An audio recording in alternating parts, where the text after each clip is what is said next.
access. Ubwo urimo urabwira abarokore ko Elon Musk ari antikristo bari bategereje. Abantu basenge kuri ni misi yanyu. Ntabwo mbihamye kuko ngiye nemera ko ikintu cyose kigira ikintu bita evolution. Nibi ngibi Elon Musk arimo gukora ku yindi technology ku yindi myaka 50 cyangwa se ku yindi myaka 200 izakurikiraho bazabona technology yari afite imeze nk'akantu k'agahinja. Koko isi igenda ihindagurika niko umwana arakura akagenda akura mpaka nyine n'isi nayo irahindagurika ni innovation. Buriya no mu ntuza no mu bintu ntuza mu nama za ONU iyo bari gufata ibira byemezo Uburusiya icyo kintu nacyo gitera ikibazo gikomeye cyane bakavuga ati Uburusiya burwana kinyamwuga. Uburusiya burwana n'abasirikare ntabwo burwana n'abaturage.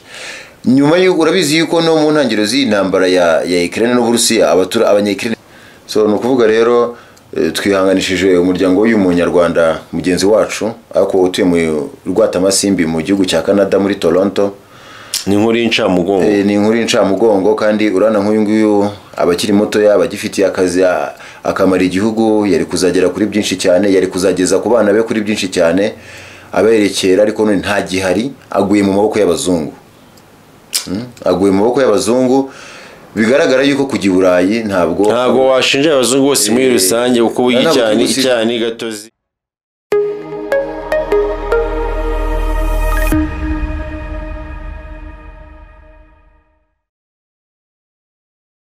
Ladies and gentlemen, bakunzi ba Tina TV show by'umwihariko ikiganiro Eyes on Site twongeye kubasuhuza. Tubaye ikaze. Yes. Dukaza abakunzi bacu abari kudukurikirana live, abari buze kutureba nyuma ikiganiro kitakiri live. Mwese turabashuje cyane kandi turabakunda cyane. Tubibutse ko tubagezaho amakuru ari ku muhanda avugwa impande zose ndetse namwe mu biro kwinjira bisaba gukomanga. Tubategera amatwi. Yes, nkuko bisanzwe nge di Binox bandi kumwe na mugenzi wanjye hano na Uwihoreye Nyasi tukaba tubaye ikaze muri studio za Tina TV show. Asante sana. Mu kiganiro Eyes on Site. Yes. Dusuje abantu bose badukurikiranye bari mu Rwanda ariko by'uwo mwihariko abantu b'Iburengerazuba tubihanganisha abantu babuze imiryango yabo bitewe n'umusirikare wabashije kugera gute kubambura ubuzima.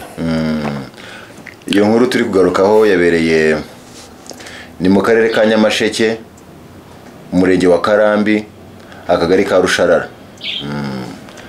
Ni mu mudugudu bita urubyiruko naho gasantere bakabakita akurubyiruko aho Sergeant Minani Gervais imyaka 39 yashyamiranye n'abantu mu kabari bikaza kurangira ngo asubiyeyo agiye mu kigo cya gisirikare akaza n'imbunda abarasamo 5 muri bo bitaba Imana. Ya umusirikare yagize niba umujinya wo murandura nzuze niba sinzi ko nabyita cyenda hari nk'umuntu wajya mu mutwe we akamureba akabana niba nta kibazo yari afite yari yagize. Niba byari ibintu biri normal.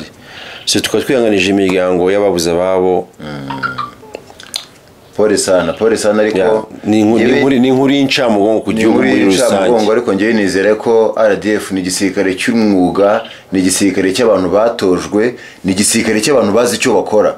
Ariko buriya mu ngano zose uko zaba nziza kose ntihaburamo urumamfu. Bibaho. Ntabwo haburamo urumamfu. So nabo baba bari buze n'abasirikare bari discipline. Nabo urumva ko byatewe ngo n'agatama hano hari mu kabari k'umuntu bita Damuru. Ngo nyirakabari yitwa Damuru. So no kuvuga bashyamiranye ariko urumva byatewe n'agacupa. Gereye nandi ku mukobwa ngo niba yitwa ngo Madiba niba yitwa umukobwa nawe wari wacuzaga akabari ubwo ngo yagiye ngo twenga ibyuma bitatu ku ngufu none wa mukobwa mu gihe ashaze kugira gute kumubaza impamvu atema atarimo aramwishyura ngaramusunika agwa hasi niyo tamugura igipfunsi cy'agatuza bivuga urumva ko umusirikare aje ko yanyweye nk'agatama. Ni ibintu byaturutse ku icupa ku businzi ibyo ngibyo intore zirusha intambwe ihora itanga iyo nama ivuga ati rwose icupa ni icupa ntugakontororwe n'icupa.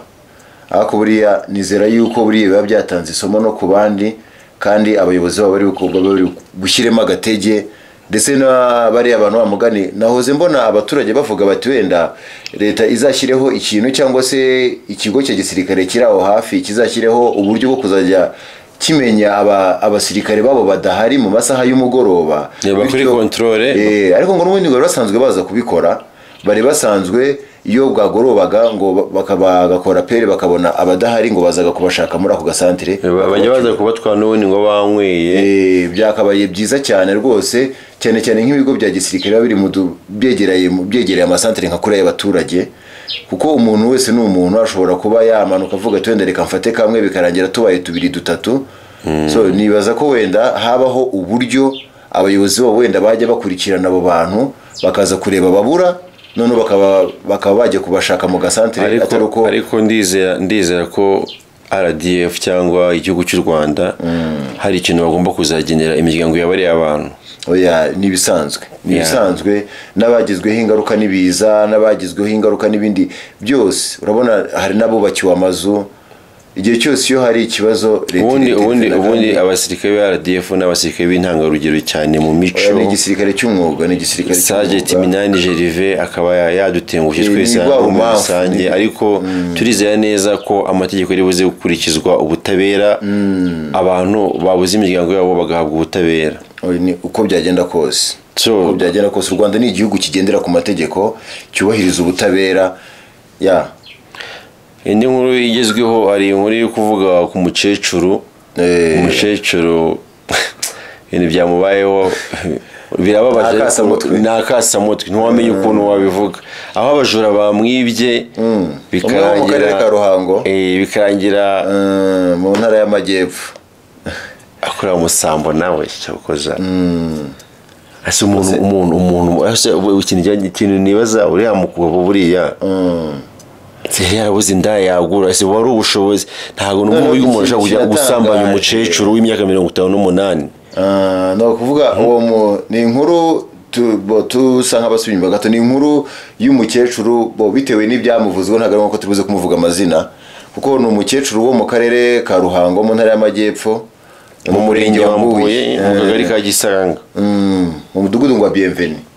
Uwo mukecuru rero abajura yageze gutya aterwa n'abajura bamutwara twa dukoresho dusanzwe tw'abakecuru bifite aho ngaho mu nzu. Namutwe ngo ni wari umufuko w'imyumbati. Nahibaze nyuma ngo abajura baje kumwiba, ngo nyuma umwe muri mugenzi wabo ngo bageze hanze undi atevuga atari ko mugume hano hanze ndaje gato. Ngo yise bafungirana. Ngo yikoza mu nzu, ngo nuko ashyiraho agapata abafasha umukecuru w'imyaka 51 amufata ku ngufu. Uwo mukecuru avuga ko uwo umusore ashobora kuba ari mu kigero ngo cy'imyaka nka 20-25, afata umukecuru ku ngufu w'imyaka 51.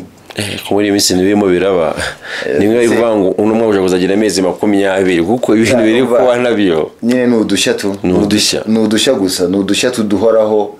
Ase abantu barongura ihene ntago umukecuru ntabwo yamurebera izuba. Urumva se ubwo nawe byibaze icyo kintu, niba umuntu ajya kugera aho yumva yifuje irari rye rizamutse cyane kugeza aho yumva akeneye gusambanya ihene, urumva mugani umuntu ntago ikibazo. Nge ikintu mbona rero buri ikintu cyo kigomba gukorwa, habagomba kubaho, sinzi niba ari ubukangurambaga buzashyirwamo intege cyangwa se buriya hakorwa iki kugira ngo ibintu nka biriya uragenda ugasanga urubyiruko rw'iki gihe sinzi ukuntu ruri kugenda. Ikintu cyagiye ari cyo ndizera neza ko inzego z'umutekano z'u Rwanda ntabwo ziba zisinziriye, kandi abaturage nabo bakomeze bagerageze batange amakuru mu gihe cyose baba babona abantu badasanzwe muri quartier cyangwa babona ibintu bidasanzwe batamenyereye, bagerageze baha inzego z'umutekano amakuru, communication yihute kugira ngo tugerageze gukumira ibyaha byinshi bitaraba. Ntabwo ibyaha byabura, ntabwo amakosa yabura, ariko icyo nzi cyo nuko leta y'u Rwanda iri maso kabisa. Rero hari ikintu kimwe nagira nkubwire, uza akantu gatangaza se ubukaba abantu, uretse ko uwo mukecuru yavuze ko aba bajura atabamenye. Ngiye ikintu kintangaza, akenshi abantu bakora ibi bintu ukunda gusanga ari abantu batuye aho hafi, babazi nkuko nawe ugiye kureba ukareba inzu ya mukecuru abamo ukuntu imeze, gutekereza ko harimo ikintu wakwiba nuko ufite amakuru y'uwo muntu byange bikonde. Kuva mu cyaro niba ari umufuko w'imyumbati bamutwaye bari babuze ko ikigaragara cyo mu Rwanda hari ahantu abantu bamwe bafite inzara pe. Abantu bafite inzara sinzi niba nabyita inzara, oya ni inzara none abasore bane ni gute bashobora kwifata bakajya kwiba ni inzara nyine ivanzemo n'imico mibi ariko ese bure ni ikibazo cy'inzara rega abasore bagira impfu amafaranga bagira impfu nyinshi hari n'igihe usanga n'amafaranga ari gushaka nta n'ahantu ahuriye n'ibyo kurya ni ukuri kw'Imana pe hari igihe usanga amafaranga ari gushaka ntabwo ndi kubyumva ko none se umufuko w'imyumbati kweri nyine hari igihe usanga amafaranga uwo muntu ari gushaka ndakubwiza ukuri nta hantu nta mahuri n'ibyo kuzi ko yakwicira 20,000 kuko niba umufuka w'imyumbati ni ikintu giteye ubwoba kabisa ni ikintu kiba gitangaje kandi gikomeye cyane ni ukuvuga ikintu ngewe mbona gihari ni kimwe iyi ni iminsi ya nyuma ni iminsi y'amasengesho abantu basenge cyane harasabwa ikintu numva icyo twakwita ubukangurambaga ni ubukangurambaga kwigisha urubyiruko cyane kandi hari ikindi kintu ngewe mbona leta yazakora cyangwa se bahereye mu bayobozi b'ibanze ubwo ndavuga muri za nzego zo hasi mu isibo mu midugudu bakazamura bazakore ikintu cy'ubukangurambaga mu mategeko kuko urubyiruko rw'iki gihe ntabwo ruzi amategeko ubaze ni utamenya amategeko nyine hane kandi kantu ngiye mbona kagakwiye kubaho umuntu akajya akora n'ikintu azi uburemere bwacyo n'ingaruka icyo kintu gifitemo kubera kuba ntabwo abantu benshi bagiye basoma amategeko kuko akenshi abantu barafatwa bagafungwa akagaruka yarabaye mubi ariko iyo aza kumenya icyo kintu akagitinya wabona wenda atari kugikora kandi ikintu nkundira itegeko ni uko riguha n'uburyo ryasohotse utamenya ko ryasohotse itegeko riraguhana ryo riberaho guhana nta bwumvikane ba mu itegeko ahubwo n'abantu nabo twabashishikariza kuzajya basoma amategeko kuko sinzi ikintu leta yakora kubera ko turi mu isi y'iterambere kano kanya aho ushaka kubona information zose uko uzikeneye ndahamya neza ntashidikanya ko nta muntu umwe ushaka kumenya itegeko yabura ukuntu abibona ahubwo ntabwo dusoma none se ntabwo ni ikibazo cyo kudasoma ntabwo ni ikibazo cyo kudasoma njyewe mbona ahubwo wenda nka kwa kuri nk'inama z'imiganda ziba zabaye sibyo hajya hagiramo akantu kuko wenda nk'umuyobozi w'umudugudu gusa biratangaza igitekerezo cyiza ikintu ngiye nawe kinatangaje n'igihe usanga n'uwo muyobozi w'umudugudu nawe n'ayo mategeko nta nayazi cyane ahubwo cyane rwose yose ko umudugudu ushobora gusanga umuntu niba muri getse ari umuntu w'inyangamugayo ugahita bamugira umudugudu nta kindi kintu baba bashingiyeho sukura umunyamategeko sukura umucuruzi mwiza sukura umukire cyangwa uri umukene umudugudu ni umuntu bawona ushoboye muri karitsiye kujya nyine bakamwiyumvamo akantu k'ishuri gasigaye kagenderwaho kugira ngo umuyobozi akantu k'ishuri bashobora kugashyiraho yego ariko n'abantu bize ni benshi aho ntibisobanura ko umuntu wese yize amategeko ibyo bintu ndabisobanukiwe cyane ni ukuvuga njye mbona nko ku nama z'imiganda mu nama z'abaturage kwa kundi abayobozi bajya bakoresha inama bashaka kubwira abaturage ikintu runaka mbona habaho n'uburyo kibashyiraho bwo kuzajya bagerageza kuganiriza abaturage ibintu bijyanye n'amategeko bakavuga twende uyu munsi tuzabaganiriza ku ngingo izi n'izi ubundi tuzabaganiriza ku ngingo izi n'izi kuko ni ikintu cyanafasha harimo n'abantu usanga mu miryango uburenganzira bwabo babutsikamira ariko bitewe n'uko batazi itegeko ribarengera ugasanga abantu ntabwo abantu bari kwivugira kuko ntabwo azi ikintu itegeko ribivugaho hari abagabo usanga batsikamira nk'abagore babo mu ngo babakoreye ihohoterwa ariko ugasanga umugore nyine yarabimenyereye akumva ko ari uko bagomba kumutwara nk'uko hari n'abagore bahohotera abagabo ariko bitewe n'uko umuntu atumva yuko hari amategeko ashobora kuba yakumira uwo muntu kandi wa muntu nawe adafunzwe cyangwa bigende gute bikaba byakumira hakiri kare cya kintu kugira ngo kibeho bitewe n'uko wa muntu undi yazi amategeko yaravuze twenda mufishe niba n'umuntu agiye gukorera ikintu ukamumenyesha ko uzi amategeko yawe kurengera ukahita umubwira ingingo ikurengera ukamuhamagara abayobozi ukabamenyesha before it means that ko isaha n'isaha cya kintu abaje kongera kukirengaho wa muntu ushobora kuba wajya gute yahanwa ariko yarabaje guhabwa iki warning akabona ko amategeko akamenya ikintu amategeko abivugaho ibyo nuvuze ni ibintu hari n'umuntu ukora ikintu kibi atazi ko amategeko abivuga ugasanga azi kumva ko nk'umugabo mu rugo akumva n'uburenganzira bwiwe uzi nk'abagabo hano hanze batsikamira abagore akababuza gukora benshi cyane usanga umugabo kandi ubura ubuzima akumva ko umugore agomba kugira gute agomba kuba yariye mu rugo akumva ko umugore agomba kuba ari kurera abana umugore akumva ko agomba kuba yicaye mu rugo ngo ni iki yabuze kandi ntabwo ubuzima ari ibyo ako buriya ni ikibe ako sinzi nuko ariko mu Rwanda icyo kintu kiri hasi, icyo kintu kiri hasi cyane. Mu Rwanda ntabwo ibintu byo kunda kuhaba kuko kubera ko abakobwa bari hanze nabo barahabona bashaka iterambere cyane ahubwo abakobwa b'i Kigali ko bacanye ku usanga ari abakiri kurusha abahungu baho. Ako usituma nkwibariza akantu kamwe, iyo urebye wowe sibyo ukareba abakobwa bari hano hanze ukareba kabisa, reka tuvuge mu mvugo y'iki gihe ukareba abana bari hano hanze kabisa, ukareba generation noneho y'abatipe nabo kabisa, generation iri gukura, generation Z, generation Z y'abakobwa n'abahungu.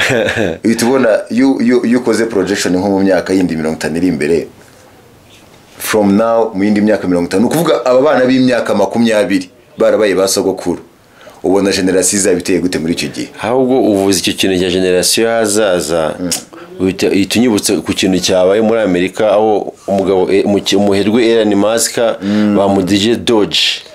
Elon Musk Doge bivuga ngo tugiye kujya none ibaze isi igiye kuyoborwa mu buryo bwa tekinoloji bwose bushoboka, kandi Elon Musk umuntu buriya bemera chip mu mutwe w'abantu. Noneho ubu ngubu niwe muntu muri Amerika usa nkaho kontrolera buri kintu cyose. Ni ukuvuga bamugize uwo bita Doge cyangwa se Department of Government Efficiency. Ni umwanya mushya nuza Trump yashyizeho, iyo bita elected president of United States ariwe Donald Trump. Ni umwanya mushya yashyizeho, ahita ashyiraho n'umuyobozi wayo Elon Musk. Ni ukuvuga Elon Musk azaba anayoboye abajyanama ba Donald Trump. Ariko ikintu cyashimije no ko Elon Musk yasabaza no nk'umu Batman. Nta bintu by'amavest yeze kubita ikutajya kwire ku gichain ndabaga cyakoza. Cyakora iriya foto yanyishe kabisa. Iriya foto we yabereze kayobowe n'umugengiste, nge ndumukire ndumunyabwenge, ariko ibyo byose nge birenze kuri ibyo nta birenze. Kabisa iyi foto yanyishe cyane, iyi foto ni hatari. Abino binone bisobanuye iki? Kuri icyo kintu kijyanye n'iyo generation y'imyaka 50 iri imbere, kuba Elon Musk ubona ari umuntu ugiye gumera ni inshuti ya Putin, akaba inshuti y'Abanyamerika, ni umunyamerika w'inshuti ya Putin, w'inshuti ya Korea ya ruguru, w'inshuti y'Abashinwa, w'inshuti, ni umuntu uri flexible, ntabwo ari uko mukundanye cyane, ntabwo ari uko muri inshuti cyane, ahubwo nge nawe tugomba kubana. Service afite zimeze nkaho ubwiwe ari igihugu gihambaye ku giti cyiwe, ni igihugu akompanga za Russia za Amerika, uriya mugabo wenyine ku giti cyiwe nameze nk'igihugu gikomeye cyane. Ari ikintu kimwe ngereka ngubwira ikintu kimwe kizabaho kuri Elon Musk. Buriya ntabwo abantu bari kubona Elon Musk ashobora kuzayobora isi mu buryo bumwe cyangwa ubundi. We apana birabyo kuvuga ngo Amerika ngiyoboye isi. Kuyobora ari urabona nka zino filime za Equalizer, iriya ya filime za Equalizer ukuntu abantu baba mu mutwe wabo barabashyize mu tuntu tw'uduchip babakontorora, uhitubona n'isi turimo turajyamo na vision turimo turajyaho, uhita ubona ko byanga bikunde hari igihe ni ikibazo kigiye gusa abantu bagakontororwa. Ubona noneho ibaze iyo urebye none n'akandi gashya kabayeho, abantu badukurikiranya ko kantu n'abakunzi bacu ko kantu wenda kazagaragara mu myaka iri imbere, ko murebe kintu kibayeho no mwaka. Uyu mwaka no kuvuga iyi generation turimo, iyi generation zasiga ibintu byinshi cyane. Twabonye za corona, twagumye mu rugo, nta bintu bigeze bibaho ku isi ko twavuye mu gihe kitarimo ikoranabuhanga twinjira mu gihe kirimo ikoranabuhanga tubireba. Telefone z'amatushe ise ebyiri zihabanye, ujya ku matushe. Ariko uribuka ko mbere nko mu Rwanda nko mu myaka nka 30 ishize cyangwa 25, izo ko umuntu yajya gusura undi icyangugu agasanga no umuntu wo munsi yaje kumusura, bikaba ngombwa ko umwe azagaruka agasanga undi, utamuhamagara umubwe ngo ndibuze gukure. Urumva icyo kintu none kano kanya tureke ni icyangugu, umuntu abari muri Amerika information ziwe zose ku kazi uri kurebayo, mbe ukanamuhaga kugira ngo uhaga umuntu nkaho mubana muri kurebana, kubera gusa ni ibintu byawe wajya muri magic. Ubona ko noneho urebe, noneho ako kantu kabayeho, haza kuza za corona, haza ibiki, noneho hari umwaka wahanga w'2024. Uyu mwaka w'2024 ntabwo abantu bazi ikintu kibaye, ni ukuri ko ntabwo abantu bazi ikintu kibaye, ni ikintu kiremereye cyane. Hari umuntu bita Elon Musk uzakurikirane wumve ubushakashatsi ari gukora, wumve uwo ari we, umenye uwo ari we. Akandi gashya, United States of America ni igihugu twakwita ko gisa nkaho kiyoboye ibindi ku isi nta hantu wahera uvuga ko Amerika itari super power. Urumva Amerika ni super power, noneho wibaze hejuru y'iyo super power umuntu ushinzwe gukontorora imigenzereze ya super power. Ibaze uwo muntu agiye gufata urumva ugiye kuba Department of Government Efficiency. Umwanya mushya ishinzwe umwanya si mushyashya, ni umwanya mushya washyizweho na Donald Trump. Ariko icyo nzi Trump na Elon Musk bagiye gukora ubucuruzi, Abashinwa Abarusiya baragowe, bano bagiye gukora ubucuruzi bwa danje. Ariko utekereza ikintu kimwe, baravuga ngo this is a beginning. Elon Musk ntabwo ari perezida. Elon Musk afite imyaka 50 n'ingahe, Trump afite imyaka 70 arabura imyaka 2 ngo ujuze imyaka 80. Elon Musk ni umwana muto cyane. Elon Musk aracyari muto. Kandi ntabwo Elon Musk ashishikajwe no kuyobora Amerika gusa, we akeneye kuyobora, ntabwo akeneye kuyobora isi, akeneye kuyobora isi n'isanzure. Ntabwo akeneye kuyobora isi, akeneye guhindura isi. Arimo agenda ahinduka imana. Ntabwo abantu naga kantu wenda abantu barakumva neza, ariko we maybe so far nyuma yaho wenda bizagaragara. Nuvuga nuza Elon Musk ntabwo ari perezida ngo azamara imyaka 4 aveho. Wapi? Elon Musk ntabwo yakijwe n'amafaranga. Nta nubwo Elon Musk ari perezida w'igihugu runaka. Reba nakandi gashya, ntabwo Elon Musk yacuje. Urabona abo bita ba Jeff Bezos, sibyo, ba Warren Buffett, bara abantu ibintu byabakijije bitandukanye n'ibyo yakijije Elon Musk bro. Ntabwo uri ari umucuruzi wa takataka. Ntabwo ari umucuruzi waremye ngo Amazon ngo urahamagara ikintu ngo kize ngo bigende gute. Uriya ni umusya. Ni wakuriya Bill Gates bari ko za Windows ine mu gihe cyabo. Urabona kano kanya nka Windows, reba nka Bill Gates. Nukuvuga ahubwo uvuza kano keza cyane. Nukuvuga Elon Musk ni new version ya Bill Gates. Yeah, ni new version ya Bill Gates ugezweho uvuguruye. Ikintu uvuze nicyo kabisa. Noneho Elon Musk ni Bill Gates mushyashya. Urumva Bill Gates ibyo byararangiye, bya expired. Zo za Windows zino n'ubu ziracyasohoka, ejo bone nabonye bararonshinze Windows bavuga ya gusa urumva nyine urumva ba Bill Gates n'ikintu baba bakoze bo bararemye ahantu young generation izaza ihera. Bivuga ngo na Elon Musk rero baje bagira gute, baje bari kuri babindi bya Bill Gates babigeze ku rundi rwego. Ariko Elon Musk uri marema ibindi bintu bishya. Nukuvuga Elon Musk urebe ukuntu yazamutse, ntabwo ari president ngo azamara imyaka 4 bro. Trump navaho n'uwo mwanya wo kuba Doge ukavaho, Elon Musk niki kizamukura The Prince n'uwo mwanya ntabwo azawuvaho, ahubwo yaje kundurenze cyangwa se akawivana. Ariko afitanye amasezerano, umve Elon Musk afitanye amasezerano nanuza na Minadef nako na Minadef ni ministeri y'ingabo mu Rwanda. We afite ako nawe ntiyabura, nabo yanyekegaze buriya yabura na viti mirongo ya za satellite. Wamenye se ari ibiki wabona afite Starlink zose urumva bayabura. Afitanye amasezerano nanuza na niseme ko ira internet ya Elon Musk abantu benshi bakomeye ku isi nayo bakoresha. Akoze zabwo uzareba n'ikindi kintu uzanamenya, uzatinya u Rwanda ku kantu bita ikoranabuhanga bro. Bafitanye amasezerano bahari. Yewe waje gutubanga bafitanye amasezerano gufata igihugu nk'u Rwanda ukagishinja za Pegasus. Ibintu utajya hari ibyo n'ibihugu byinshi ku isi bitanabizi. Ntuzakine n'u Rwanda rero ku kintu bita ikoranabuhanga. Niba Elon Musk asinyana amasezerano na Pentagon, agasinyana amasezerano na za Kremlin n'ibiki byose, kuki atasinyana na Senamina Dev? Why not? We never know. Ntabyo tuzi, ntabwo sinkubwiye ngo ndabizi byarabaye, gusa icyo nzi cyo Abanyarwanda turi mu bantu bacanye ku maso, kandi dufite umukuru w'igihugu uregeye uzi ushaka cyakora ibintu byose bya technology byinshi bisohotse, uzi ko mu Rwanda bite bihagera. Nicyo kintu gitangaje. Ubu ngubu tuvugana mu Rwanda Abanyarwanda bari kwitabira kuri iPhone 16. benshi Pro barazifite Pro Max, ni ibintu biri no mu wagira ngo ni Rwanda ni igihugu. Ntabwo abantu bazajya bajya no hanze banarebe barebe ukuntu u Rwanda rubayeho. Ugiye mu bigo nka za Noshkin, ugiye mu bigo bimwe ibintu bikomeye by'ikoranabuhanga, cyangwa se mo barwiyameza mirimo bakora ibintu bijyanye n'ikoranabuhanga, urebe technology u Rwanda ruriho, urebe ukuntu u Rwanda ni ikindi gihugu bro. Niyo mpamvu u Rwanda rurahabona. Uyu rero Elon Musk ni naramuka Trump avuye ku buyobozi, Elon Musk azakomeza kuba ari we uwo ari we, kandi baravuga ko Trump akimara gutorwa The Prince mbere yuko atorwa, Elon Musk umutungo we uzamuka nka kwa kundi kanumvera ibintu bikura vuba n'ibiki. Uziko Trump umunsi yatorwaga nta minsi 3 yaciyeho Elon Musk yongeraho miliyari 21 z'amadolari. Nawe wibaza umuntu ukira gutyo mu gihe kitarenze amasaha 72 umuntu akaba abonye miliyari 20 z'amadolari. Reka tubanyuriremo gatoya mu bintu bya Elon Musk wari we.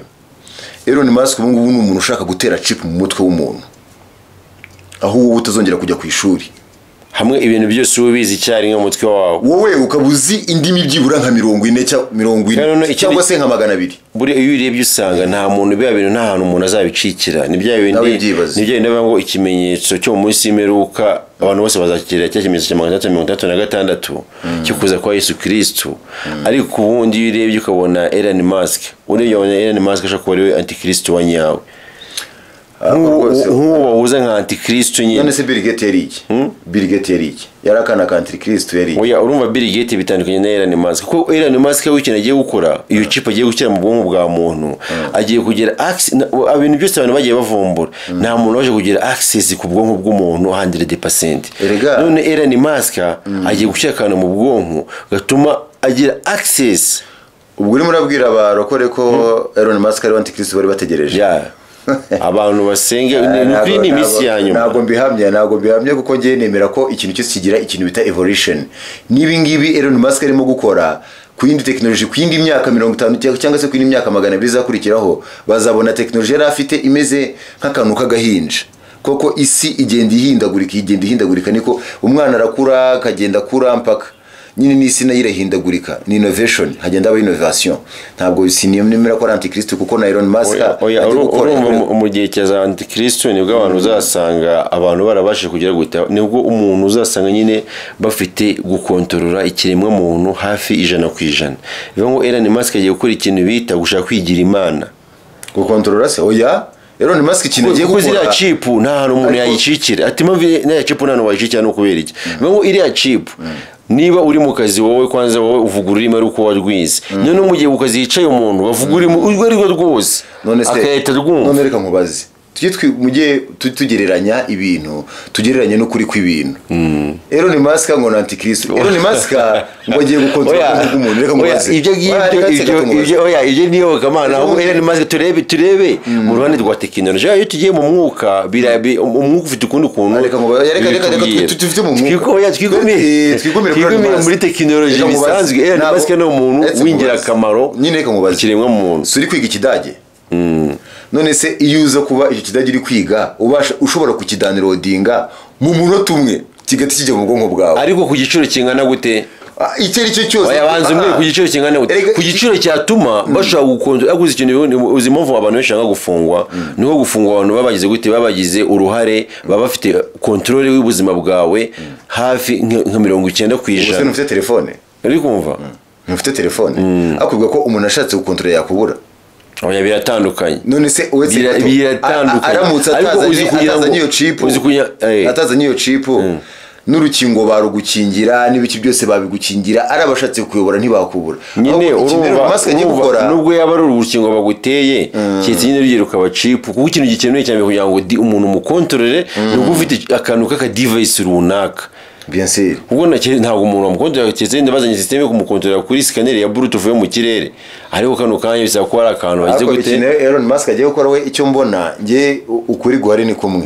Elon Musk agiye koroshya ubuzima bro.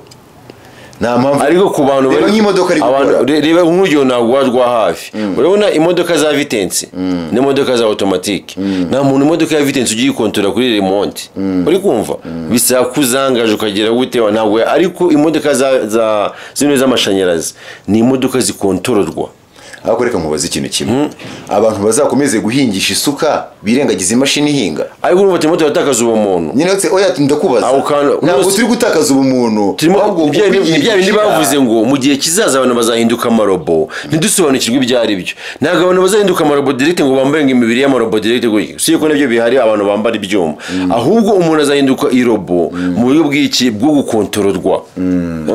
Kuba mu bwonko bwawe isa n'isa bakaguhataye mu nyine gutekereza ibyo ushaka, ariko bakenda gukira muri ibyo bashaka. Tere nukwite bari setting zo byaga cyangwa software runaka bashaka. Baguhaye yuguze memory card ukayishyira muri telefone yawe. Umuntu ashobora gukorera umuntu wakugurishije memory card ashobora kontorora telefone yawe. biratandukanye. none se oya umva nkubwira ikintu kimwe Biratandukanye. None se ubizi wowe ko ya chip ihuzwa. Hari imodoka za ya bose niziko bikorwa ari ari ikoranabuhanga ribikoresha. Ntago ari agacipo kari mu mutwe wawe, nta gacipo kari mu mutwe wawe ushobora guhuza na computer, gashobora guhuza gafite imbega ukuntu gakoranye n'ikoranabuhanga ibikoresho bya internet. none se hari imodoka za manuel zirahari, hakaza imodoka za automatique. Yego. Ubu none bakoze imodoka zitwara. None se urumva reka nkwereke isi reka imodoka zitwara yose urajya ngo n'abantu nabo bakora abantu bitwara abantu batwara. Ikintu turimo gushaka ni kimwe, ikintu tekinoloji igamije wenda ibi bintu reka nkwereke ikintu kimwe, sibyo? Tugiye kuzakora ikiganiro, sibyo, cya tekinoloji n'iyobokamana. Asi niyobokamana nibyo kuko ikiyobokamana twakivuyemo ngiye turimo turareba mu buzima busanzwe abantu niba bagiye kubashyira chip mu mutwe kandi Elon Musk yabona amahirwe yo kugira ngo tekinoloji yiwe igere ku isi yose arimo aragenda azamuka ibitekerezo byiwe ibikorwa byiwe kuba umuyobozi wa USA Donald Trump ari inshuti yiwe magara akaba yarashoye n'amafaranga kayoboka miliyoni 70 z'amadolari muri kampeni ye mu gihe cyo kwiyamamaza ejo bundi bwo Donald Trump yari ari yamamaza na Kamala Harris. Uriya mugabo Elon Musk afite ukuntu yagaragaye imbere y'abanyamerika, imbere y'abantu benshi cyane nk'umuntu birenze ibyo kuvuga ngo ni umukuru wa bigo bya SpaceX. We yagaragaye nk'umunyepolitike n'ubyanyabyo bwa mbere. Hari ahantu ku bantu bareba kure nko kwironshinga ubundi ariko nabyita uzi ko njye nabibona biriya bintu se buriya ni ukuvuga Elon Musk burasi yaba yagaragaye nk'umunyapolitike ahubwo wenda umunyepolitike ushaka kuyobora abantu bose ariko nuko we yikinze kuri politike kugira ngo abantu bashe kumumenya nkuko abapasiteri bikinga ku Mana kugira ngo babashe kugwiza imitungo. Oya impamvu ugomba kwikinga kuri politike kuko ntago afite amarobo afite tekinoloji ariko ubukeneye abantu kandi abantu babara ab'igihugu buriya n'ikindi kintu buriya Elon Musk agomba guca kuba perezida kugira ngo abantu nyine bakomeze naye abahindura biwe. Ega n'undi perezida barabe ahubwo none yabishyize ku karubanda byabaye ku byagiye ku rundi rwego we yabishyize ku karubanda kuko n'ubundi niba Elon Musk afitanye amasezerano na za Pantagone akafitanye amasezerano za FBI na za CIA na za NASA n'ibigo bya hehe na hehe hakiyongeraho ibigo byo mu Burayi byo bita bya Roscosmos mu Burusiya. Sinibaza ko Elon Musk ari Elon Musk ari hejuru ya perezida n'ibindi uriya mugabo ni ibindi ahubwo akora nacyo kigo cyo muri Europe gishinzwe iby'isanzure nacyo. Elon Musk afite amasezerano nta nundi muntu ugeze ugira aya masezerano ku isi, nta n'indi company igeze igira amasezerano ku isi. Ese uriya mwanya we wa Doge uzajya umara igihe kingana gute? Ni ukuvuga buriya azagumaho zavanaho na Trump uriya niko mbibona. Buriya ashaka kuba ufite umwanya y'imyaka nk'indi. Buriya ni umwanya wihariye. Ni urumva ari no anayoboye umwanya wihariye, umwanya exclusive yabo. Noneho ibaze yuko anayoboye abajyanama ba Donald Trump. Niwe bayoboye. Gusa urumva Elon Musk azi bya business azaje muri bank badati bimeze gute agiye mu gisirikare badegosha ubundi muri gukora ibisasu muri murabikira miziye moteri koma business. Trump no akaba ari umucuruzi umuriro nicyo kintu twavuze. Trump yabonye mu rwego rwa business Trump amubara nka boss we.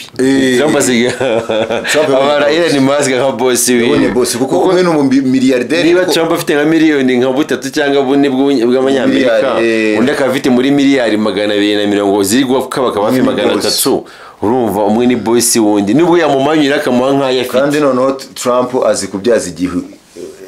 azi kubyaza igihe umusaruro. Nahoze ndeba biriya bintu byo muri Amerika hari ikintu cyantangaje gikomeye cyane. Uwo bita wahoze yiyamamariza kuba perezida wa Leta Zunze Ubumwe za Amerika bwana Madame Kamala Harris ngo yakoresheje miliyari y'amadolari muri campaign. Inasiga arimo miliyoni 20 z'ideni ku giti cyiwe. Yakoresheje miliyari yo kwiyamamaza anasigara arimo miliyoni 20 ese z'amadolari. Kamala Harris yabonaga yatsinda ubundi buriya Ntabwo gutsinda kubera ko Kamala Harris yatsinda byari gusunikiriza Amerika mu kuguma mu ntambara, kandi abanyamerika ukuntu bateye ntibabashaka gutsindwa. Bivuga ngo ubu Donald Trump agiye kujya ku butegetsi agaragaze nk'aho hagiye mu perezida udakunda intambara, inkunga zihagarare, then Uburusiya bugere gute? Uburusiya byo bwaragambiriye bijye mu masezerano, kuko Abarusiya muri iyi minsi barimo barasa cyane muri Ukraine. Bivuga ngo bajya mu masezerano, bazajya mu masezerano bafite ubutaka bunini cyane, none ubu bakatemo ubwo bashaka babugumane, ubusigaye mu masezerano bagiye gute babusubize Ukraine. Niyo mpamvu yarasha muri iyi minsi irimo irabombarda akabanyayike yakoze Zelensky yagambaniye igihugu cyabo man. Zelensky yaragambanye kabisa. Tuvuze kuri update zo muri Ukraine ubu ngubu hakuze ukuntu Ukraine man yabaye amatongo. Ntabwo bibaho, uzagende ujye kuri Google urebe nuza Ukraine before Russian invasion na after ubu ngubu ukuntu imeze.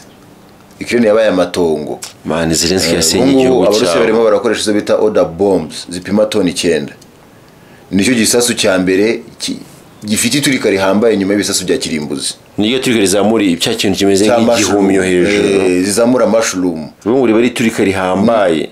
Ni ukuvuga Abarusiya barimo bararasa Ukraine mu buryo bugaragara. Noneho nejo bundi muntu uza mu karere ka Kursk, hahandi Ukraine yari yafashe mu Burusiya. Bamwe babashutse ngo bajye gufata, bagiye gushirira ariko bagiye gushirira ko noneho ikibazo cyabayeho. Noneho Abarusiya bagiye bajya inyuma ku mupaka aho Ukraine yari yinjiriye mu karere ka Kursk, bahatega amamine menshi cyane mu butaka, nta gusubira inyuma.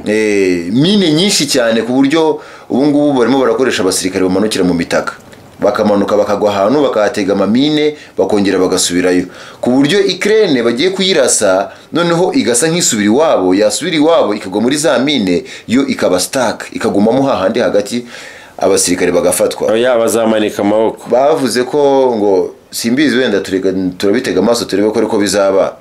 Ejo bundi niba babona byanze ubunya ngo biyahuriye bazamanika amaboko. Notse niba babonye ibyabaye muri rwa ruganda ko bamazemo igihe kirekire barurimo ko bikarangira bamanitse amaboko. Rwa ruganda rwa Mariupol na Azovstal ni za ngande ebyiri zacuraga ibintu bijyanye n'ibyuma zafashwe mu ntangiriro y'intambara y'Uburusiya na Ukraine. Ubu ngubu Abarusiya bavuze yuko ngo simbize ariko tuzabitega amaso turebe ngo hagiye kubaho ukumanika amaboko kwa mbere kutigeze kubaho kuva aho mu ntambaro zabayeho ku isi.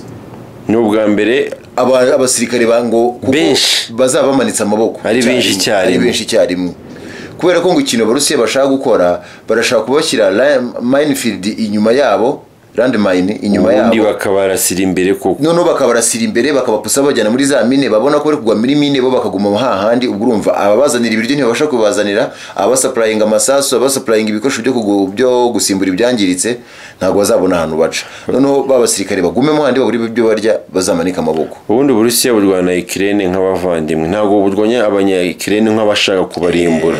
Barwanyaho gake gakenya, buhoro buhoro. Bako Abarusiya ejo bundi kwa mbere washize, urukiko rwo mu Burusiya rwakatiye umusirikare umwe igihano cyo gufungwa burundu, bamushinja abantu bo muri Ukraine yishe, umuryango yarimbuye wo muri Ukraine, yishe abaturage basanzwe ndetse yabarimbuye ari nk'umuryango wose. Igihugu cy'Uburusiya kikaba cyarakatiye umusirikare wacyo igihano cya burundu. Numvishe n'ibihugu abuzi ko ingeri yo ntambara irwongeye kirekire kandi nk'ibisese bikomeye ugasanga ntago abasivile bapfuye man. Ejo bundi Uburusiya bwarabivuze ravuga ati tweretse isi yose ko turi abanyamwuga. Shabira n'abanyamwuga kabisa. Ndakubwiza ukuri ko na OTAN ubwo yarumiwe. Ese ugereranyije imibare y'abantu bamaze gupfa muri Ukraine y'abasivile, ukajyanye n'imibare y'abantu bamaze gupfa muri ya ntambara ya Israel na Gaza na Hamas, kandi ariyo intambara imaze igihe gitonya, harimo ikinyuranyo kingana gute? No kuvuga harimo ikinyuranyo cyinshi cyane, harimo difference ihambaye. Abarusiya n'abari byo ejo ndi bahoze babyigamba ko batkoreje hari intambara muri Ukraine ariko bakagerageza kuminimiza uko bashoboye kose impfu z'abasivile ntiziganze mu bikorwa byabo ugasanga barashe nka Kiev uswiye baraza Kiev amabombe menshi cyane ugasanga na mutoje n'umwe wapfuye cyangwa hapfuye nk'abantu babiri cyangwa bakomeretse bakabaza gupfa nyuma bivuga ngo haba harimo akantu k'umwuga gahambaye kandi bakoresha ibisasu bikomeye ibisasu biremereye aho ukibaza abarusiya n'abahanga cyane uriya abarusiya mu ntambara n'abahanga abarusiya berekanye ubunyamwuga bukomeye buriya no mu ntuza no mu bintu ntuza mu nama za ONU iyo bari gufata biriya byemezo uburusiya icyo kintu nacyo gitera ikibazo gikomeye cyane bakavuga ati uburusiya burwana kinyamwuga uburusiya burwana n'abasirikare ntabwo burwana n'abaturage nyuma urabizi yuko no mu ntangiriro z'intambara ya Ukraine n'Uburusiya abanya-Ukraine benshi bari bahunze bamaze kubona buryo ki uburusiya burwanamo abenshi bagenda bahunguka urabizi neza niko byagenze abenshi bagenda bagaruka kandi noneho izi ntambaro zo ukuntu bazirwana mu Isiraheli ivuga ngo mujye kuri ya ruhande si tuzahaza hashira iminsi akaza kubarasa nawe Isiraheli ntabwo irwana bunyamwuga ariko ubona ko ibintu bya Isiraheli birimo ikindi kibazo barwana genocideri no kurimbura no kuri bashaka kurimbura ntabwo bashaka kwica ubona ko nyine ntuza intambara y'abanya-Isiraheli n'abari abarabu ubona ko yiganjemo urwango rwinshi ibyo nyine ugiye kureba nk'abana bamaze kugwa muri iriya ntambara ukuntu bangana nicyo kibazo ngiye sinibaza gusa ngiye na ku rundi ruhande bikanyereka ikintu kimwe isi ntabwo iri fair ntabwo imyanzuro abantu bafata ku isi irabogama cyane ku buryo bugaragara ibintu bigaragara ubundi nibaza nyisigaye mbona ahubwo umuntu yarakwiye kuzajya wihitiramo ibiri ukuri byari byo ubundi umuntu ugomba kwimenyera ukuri ko niba umuntu aza ku ruhande rumwe ni nka bya bindi abantu babiresha gukora nk'impanuka urabona nka kano kanya Eric Semuhungu ashobora gukora accident ari mu modoka imwe na Antoine Rutayisire none abantu bagahita bavuga ngo kuba Eric Semuhungu yacitse kaguru ni Imana yamuhanye none Antoine Rutayisire bitewe n'ukuntu bamufata n'ukuntu bumva nyine akagombye kuba agaragara kuri bo bavuga ko kuba yacitse akaguru we ari Imana yamuhanye biratangaje ukuntu abantu bafata ni kuko abantu nyine bateye ugafata intambara yo muri Isiraheli ukabona kandi barenganya abandi babarimbura mu kwicecekera none ugafata n'intambara abantu bari kuvuga ibintu biri ukuri mwanarenzeho mukabongeye kubirwanirira uko abarusiya bajyanye amasezerano na OTAN kitemeye kwagukira mu mbibi zabo ariko baragutse bashyiramo ibihugu baraguka mpaka na Ukraine bari bagiye kuyishyiramo kandi bara Ukraine n'abarusiya na amateka amwe cyane Ukraine n'Uburusiya nta na rimwe rero Vladimir Putin nk'umutsari w'abarusiya rwose ntago cyacyo gusa imbaraga zazi kumarije rashikoma ku bwoko bw'aba Vikings ari nka bya bya Taiwan bya Taiwan ubona Uburusiya China nayo yitoza igasa nk'ibazenguruka Oyebera n'abavandimwe banarwana kivandimwe ariko intambara ya Isiraheli na bari abarabu irimo ubugome bwinshi cyane ariko ikintu kigaragara cyo utarenze kuri ibyo ngibyo reba nk'iyi nkuru ya Rickson uriya munyarwanda wapfiriye wo muri Canada nabona se ukuntu abapolisi bamurenganyije kuko inkuru bwa mbere yaravuze ngo yarasanye ikintu cyiza cyane yarasanye n'abapolisi none deni nyuma bavuga yuko byaje kugaragara yuko atigeze arasa ariko bahita barekeraho niba umuntu atarigeze arasa kandi bamurasiye imbere kuko impamvu polisi yavuze ngo barasanye ni uko bamurashe barebana ntabwo ari umuntu warashwe ari guhunga ni umuntu barebanaga none banje baravuga ngo nawe bari kurasana urumva icyo gihe ako kanya polisi yarigeze gute bari babayabere none deni nyuma bavuga yuko we atigeze arasa niba atarigeje arasa kuki bari abapolisi batarimo barakurikiranwa ngo uramuga bahabwa ubutabera ntigaga cyo muri nosi akantu ko guhengamira ahantu karahari cyane ngemara nta kuri kuriho buri muntu wese agira ukuri kwe ukuri nuko abantu bumvikanye naho nujye kureba ngo kuri ngo ngeri igihe nyuza nk'amaso mu bitangazamakuru byose ukareba ku isoko ukareba ni ukuvuga niba ubungubu uzarebe nk'urugero ibitangazamakuru byose byo ku isi by'influencingwa na leta zunze ubumwe za Amerika nibo bamwe bikoranabuhanga niba za Wall Street Journal ziriya za New York Times ibiki byose za Washington Post za Hollywood ukonera ikintu kigali cyane ibintu byose banditse usanga igihe cyose bandika ibintu byabo bijyanye no kwikunda nyine byabo ari naho ubona hano ari naho ubona zino filime z'Amerika Latine zo hepfo basigaye bakina barimo abatinganyi, kuko kugira ngo Hollywood gufate kugira ngo bakugire umuntu wabo ugomba kugira ikintu ugaragazaho ko ubashyigikiye. Noza baba president mu president wo muri Burkina Faso na Mali, basirikare bafashe ubutegetsi baciye bidasubirwaho icyitwa ubutinganyi muri icyo gihugu. Ni ugufata bagakwica mbese ubwo bono no barumva nyine n'amategeko ya gisirikare. Baciye icyitwa ubutinganyi. Ikindi kintu cya kabiri sasa utaruzi ku muntu bita Donald Trump, elected president wa United States. Donald Trump ntabwo ari kuvuga rumwe n'abatinganyi, ntabwo ari kubemera. Ntabwo Donald Trump ari kwemera ibijyanye n'abatinganyi. Ubutinganyi gukuramo inda ntabwo arimo arabyakira, ntabwo arimo arabyemera. Ubu ngubu ni ikibazo kigiye kubaho, simbizi nyine wenda ntabwo kizagira impact nyinshi, n'abantu bazakimenya, ariko iryo hangana ririho kubera ko umuntu bita Donald Trump rwose ibintu byitwa ubutinganyi ntabwo abikozwe. Ariko ikintu ndimo nagenda mbona ni kimwe, ndimo nagenda mbona ibintu by'iyobokamana bigiye kongera bikagira power muri iyi minsi, kuko amategeko yose yajyaga yicwa byirengagijwe n'uko ngo ari demokarasi. Igihugu cye kibishyigikiye kirimo cyagenda kise muri iyi minsi gise nkaho kiri kubyipakurura. Ariko nkaba ntekereza ko zazi ari politike z'abazungu. Reka nkubwire akantu kamwe rero akantu ngo gusobanurire ku bintu bijyanye n'iyobokamana, nkubwire projection yaryo. Projection y'ibintu bijyanye n'iyobokamana ni ukuvuga bitewe n'ikinyejana turimo, bigaterwa n'imyaka turimo igezweho y'uyu munsi. Uzajye mu bintu byo uzabanza ukora ubushakashatsi burayiwe, nibwo uzamenya ibijyanye n'iyobokamana aho bigeze ubu ngubu. Amadini yatejwe cyamunara, insengero zaragurishijwe, zahinduwe amazu yo guturwamo, zahinduwe ibindi bintu. Kuvuga basigaye iyobokamana cyane ni muri Afurika no muri Amerika yo mu majyepfo. Ntabwo reka nkubwize ukuri, uko imyaka izagenda ishira iyobokamana rizagenda rigira gute, rikendera. Koko ahantu isigana ntabwo bizigera bibaho. Reka nkubwize ukuri, kubera ko buriya abantu hari ikintu kimwe kibaho, ntabwo abantu bajya bapfa gutandukana n'imyizerere. Ni ikintu cyahozeho kuva kera. Iterambere yose abantu bageraho bagira ibindi bintu bashaka. Kano kanya bashaka kuzizera iki? Kuzizera iterambere, bakayizera tekinoloji, ikaba ari umera nkaho ariyo mana y'ikinyejana, ari tekinoloji, ibintu byose bishingiye mu ikoranabuhanga. Ariko ntago imyizerere ishobora kuzigira ibura mu bantu, kuko umuntu agomba kwizera kugira ngo yumve ko ari umuntu wuzuye hari. Sinzi ikintu kibitera. Mu bantu bajya gukurikirana ibiganiro kuri Tina TV show, ikiganiro tujya dukora cy'iyobokamana, tuzabiganiraho turebe ikintu kirimo kiratuma mu isi ibyo bintu birimo bigenda bikwira. Ese iyo urebye wenda nakagaruka, wenda turabarira icyo kiganiro.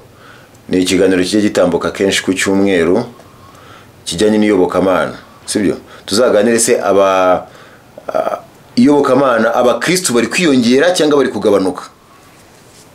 Ku mugabane wa Afurika wenda bo bashobora kwiyongera cyangwa se maybe bakagabanuka, simbizi.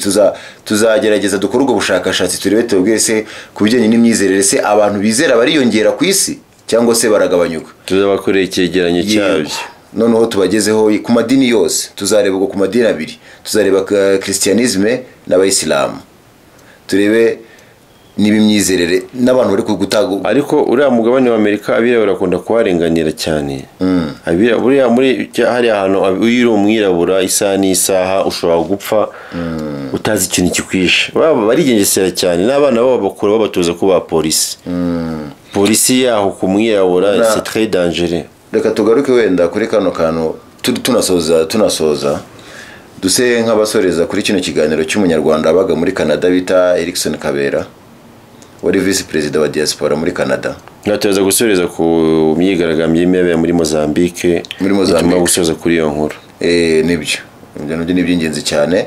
Reka tuvuge ku munyarwanda ho gatoya. Umunyarwanda urumva ufite hari burano n'umuturage wemewe hari wa Canada kwamaze igihe, amaze imyaka nka 20. Ni umunyarwanda bita Erikson Kabera wari wungirije umuyobozi wa diaspora muri Canada. Numva yari umuntu woroheje. Yishwe ku itariki ya 10 z'ejo bundi z'ukwa 11 uno mwaka. Yishwe n'umupolisi. N'abapolisi babiri. ariko ubundi yarashwe n'uwitwa Hamilton niwe wamurashe. niwe wamurashe.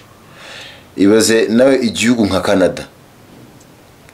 Canada buriya mujye ibingibi nabyo bitanga. Hari n'akandi kantu abantu bakunda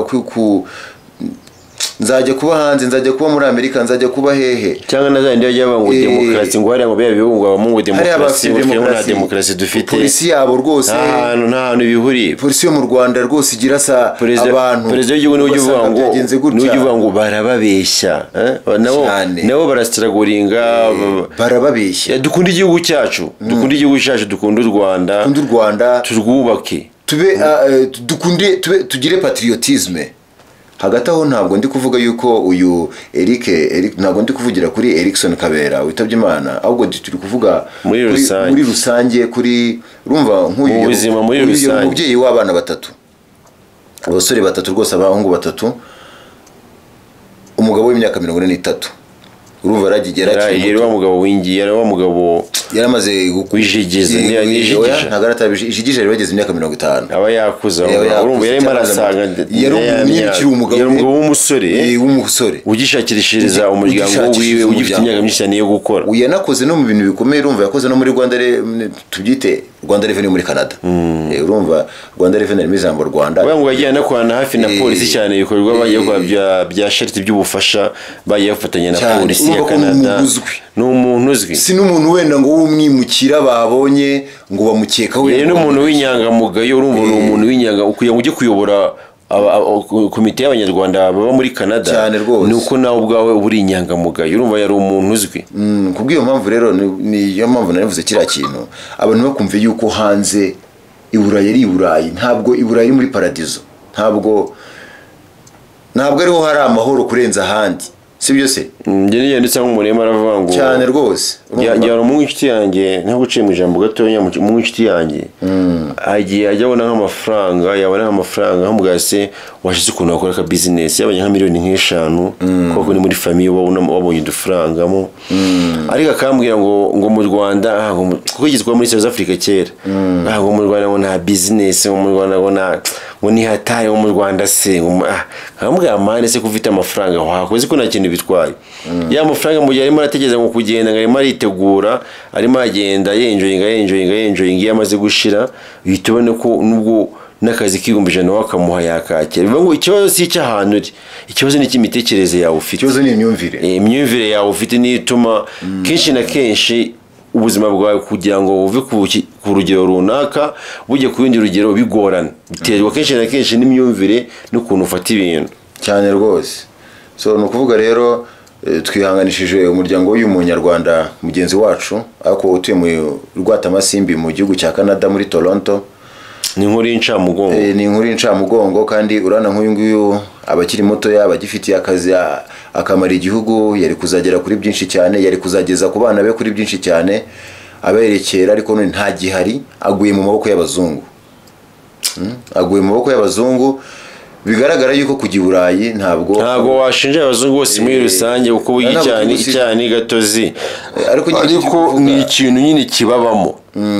Kandi urebye ukuntu batuzabigaruka ukuntu abazungu aciye imyaka mike cyane, abazungu n'abirabura bameze babashe kujya ku meza imwe. Ni nko wabona umuntu yari imbwa yawe yo mu rugo isigaye yarije kwicara ku meza imbere yawe musigiye musangira, kuko icyo gihe ntabwo umwirabura nta variyo namba yagiraga. Naho bigeze ndahamya ko ntako batari kugira ibintu bizagera bihinduka, kuko generasiyo igenda ivuka cyangwa kihinduka, ibyo bagenda basanga nta variyo namba bifite. Gusa ntabwo kajya kabura kakandi kiganza. Ntabwo mvuze yuko umunyumve neza, ntabwo mvuze yuko ibyabaye kuri Kabera, Erikson Kabera ari ibintu bishingiye ku ivangura. Oya, byo twayo nkuru ya Kabera twayicumbitse. Turi kuvuga variyo umuntu aba afite. Usanga variyo abirabura babaha cyane mu bazungu ni variyo iri hasi. Kandi n'amategeko y'urebye niba kano kanya bimaze kugaragara ko umuntu atigeze arasana n'abantu, abo bantu bakaba batarakurikiranwa. Icyo kintu byonyine wakumvisha yuko n'ubutegetsi bwaho ntabwo buha variyo ihagije abirabura. Wenda icyaha ni gatozi wa mugani nk'uko wari ubivuze, gusa nkaba mpamya yuko wenda inzego z'ubuyobozi bwa Canada zigiye gukurikirana kiriya kibazo. turizera neza ko ubutabera bugomba gushyirwa mu bikorwa kandi bugatangwa mu buryo bukwiye, ab'icyaha kireba bakagihanirwa. Bigenda bibaho ubu ngubu, abazungu bamaze kugira kujijuka, ntabwo bakigira ibintu by'ivangura cyane. Uko wavuka generasiyo nshyashya, ubutabera buboneye uciye mu mucyo kabisa. Rwose kiriya ni ikibazo. Ku kintu cya Mozambique, Vincent bimeze gute? Uriya mugabo urimo agenda ategura imyigaragambyo muri Mozambique. Hari ikibazo kijyanye n'imyigaragambyo imaze kuba ikomeye cyane. Ejo bundi numvishe hari na saga zari zakwirakwiye zivuga ngo abantu muri Mozambique bavuga ngo ingabo z'u Rwanda zishobora kuba ziri gufasha leta mu kurwanya bigaragambya, ariko ingabo z'u Rwanda, igisirikare cy'u Rwanda cya RDF cy'ikinyamwuga cyabisobanuye neza cyane, kivuga yuko nta hantu na hato gihuriye n'iyo myigaragambyo. Bivuga ngo nta ruhande ruhengamiyeho. Ni ukuvuga nyuma y'uko wita Vincent byamunaniye byavuye mu matora, yahise akangurira abarwanashyaka be kujya mu mihanda. Afurika no kubaka dusenya.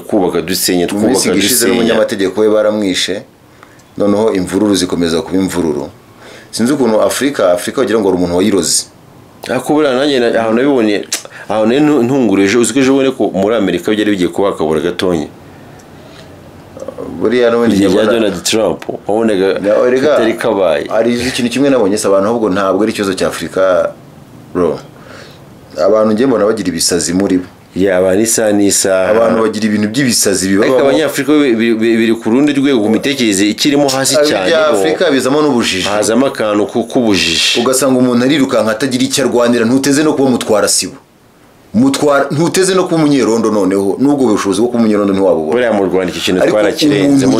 Abanyarwanda buri kintu cya mbere babashe Kagame gukora, perezida w'igihugu yabashije gutuma abantu benshi bajijuka. Ariho ujya ubona ano za pirimeri, amashuri minerivare zivaho, akajyaho nk'umusanzu. Yagiye yoroshye kugira ngo abantu bagire ubumenyi bw'ibanze bwatuma babasha kwitekereza, kuba bafata imyanzuro iboneye ku bintu birimo biraba. Nibyo koko, kandi noneho n'akandi kantu, kubera iterambere ry'igihugu ririhuta cyane, ubuzima bugahenda cyane, bigasaba ko abanyarwanda baramenyeye kubaho bajenjetse, babaho biruka kugira ngo babashe kubona ikimutunga n'umuryango we. Perezida aravuga ngo ukaba ngo mu gihugu nk'iki cy'u Rwanda cyangwa mu mujyi wa Kigali kirukanka udashaka gutekereza. Igihugu cy'u Rwanda kirukanka cyane ku buryo utabashije kandi mu Rwanda ibintu byose ku ruhande ngo utekereze ku bijyanye n'imibereho y'umuryango wawe na famiye yawe, byakubana ikibazo kitoroshye. Mu Rwanda hari abashoramari benshi, amafaranga ari mu Rwanda arahari, ariko ikintu kiri kubana kimwe, abantu kwiyadapta mu mirimo mishyashya yadutse birimo biragenda bibagora, bimwe birabananira. Si no kubananira, ni ugutabitekerezaho, gukomeza ushingiye ku buzima, kumva ko ukeneye kubona akazi k'ubuyede, kumva ko ukeneye kuza gutwara moto y'umuntu, kumva ko ukeneye gushaka akazi kwa. Nibyo bivuga ngo kandi none mu isi turimo akazi kenshi karimo kashingiye kuri tekinoloji cyane. Tekinoloji abantu bageze biyadapte, bajyane biupdating, bige no guhanga imirimo. Turi mu isi yoroheje ibintu ku rwego rwa nyuma. Wewe wige guhanga imirimo, ngiye ntago naje kwigisha guhanga umurimo, ariko buri muntu wese agomba kugerageza kwikorera. Biravuna, urabanza ugashya, ukongera ugashya, ubwo gushya no guhomba. Urabanza ugahomba rimwe, ugahomba kabiri, ariko ibintu byose no guhanyanyaza ugahozaho. Aguze polisi imyorosha imbaraga abigaragambye cyangwa abigaragambye ubu ngubu muri Mozambique. Polisi yafashe ingamba nshyashya n'igisirikare, bavuze yuko noneho bagiye kurasa abo bantu bigaragambye, kuko noneho ni imyigaragambyo, ntabwo byarenze ku myigaragambyo, byabaye intambara, byabaye nk'ikindi. Barimo barasahura amaduka, bayamaze ibintu byadogereye cyane muri Mozambique. Ejo bundi abigaragambye bari bafashe icyemezo cyo kugira ngo ku ngoro y'umukuru w'igihugu, ariko basanze inama bari bigiriye yari kubakoraho. Basanze ariko umukore y'igihugu urinzwe basanze inama rwose ari mbi cyane, batatse cyane. Ubu mu gihugu cya Mozambique imbuga nkoranyambaga zose zirafunze, uretse urubuga rwa YouTube na WhatsApp nizo zonyine ziri gukora. N'ubutumwa ejo bundi bwo kwigaragambya ku ya 10 ubwaso bwanyuze kuntuza. Vincent yavugiye kuri YouTube, yakoresheje umuyoboro wa YouTube kujya atangaza aho iyo myigaragambyo igomba kubera n'igihe igomba kubera.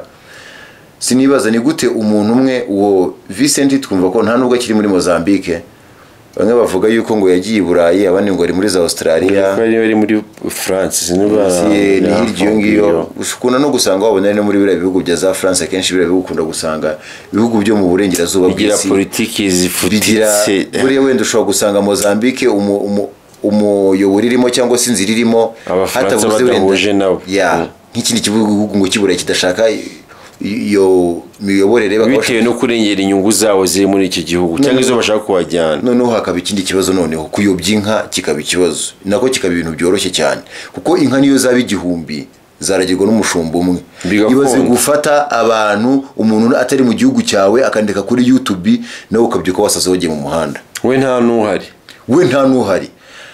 Abantu tujye biriya ni hantu ushidukanye n'ibibaye nka kuriya ushobora gushiduka uringaniyemo kuriya musirika yashwanye na Nyirakabari, yagaruka agasanga Nyirakabari yagiye akahita narasaba asanze aho ngaho, bariya nabo waba bari gushaka kwivanga mu bintu washiduka bapfira mu mike. Umuntu anyujije ubutumwa kuri YouTube, nawe urabyutse mu gitondo n'ubwenge ufite n'ubwenge uzi n'imyaka ufite, ugiye mu muhanda urirutse ngo kanaka yavuze utanazi, nta proof nimwe bigaragaza. Iteka yose umuntu watsinzwe, iteka yose umuntu wanatsinzwe usanga ntabwo nari umuntu intsinzwe yishimira. No muri za football y'amakipe yatsinzwe, nawe uzakene game muri telefone yawe nutsindwa wumve yuko umeze nyine nk'umuntu utsinze, ari ugutsinda, ari game ya telefone isanzwe. So abantu bagerageze bajye bakoresha ubwenge bwabo. Nakagaruka reka ducumbikira ahangaha. Amakuru aba ari menshi, ibintu bari byinshi cyane byo kuvuga, so reka ducumbikira ahangaha ngukangura gukomeza gukurikirana Tina TV show, ikiganiro bita Eyes on Sight, mugezwaho nanjye Binox ndi kumwe na Uwihoreye Nyasi. Yes, tujye tubashakira amakuru akeye ari hico yo gusesengura ariko kudasesereza. Keep it up, komeza mwe tubakomangira aho mwe mutabasha kujya gute kwiyumvira, tukanabategera ugutwi. So we love you so much. Yap. Nakagaruka akora subscribe, like and share, comment, mutubwikire muri mu matekereza ku bintu birabano hanze hanga. Yes, nibiganiro tubagezaho nibona hari cyo bibafasha, please comment. Kandi ufite inkuru umva ko twakugezaho cyangwa twazabaganiriraho, mwazajya mudusharinga amakuru, kuko ntabwo turi ahantu hose icyarimwe. Abantu bari mu ntara zitandukanye, dukeneye abambasada bazatubwira kubera mu magaritse y'iwabo. Uvuza akantu keza cyane, dukeneye abantu b'abambasaderi. Mugiye kuza kubona nimero zagiye zitambukaho aho hasi ku kiganiro. Ukeneye kuba ambasaderi wacu kutugezaho amakuru ari kubera aho ngaho utuye, kuko ntago dufite amaso amugani yabera hose icyarimwe, please duhamagare cyangwa se twandikire kuri WhatsApp cyangwa se unyure kuri kino kiganiro muga comment wasigaho nimero yawe twaguhamagara. Nakagaruka. Ciao, we love you.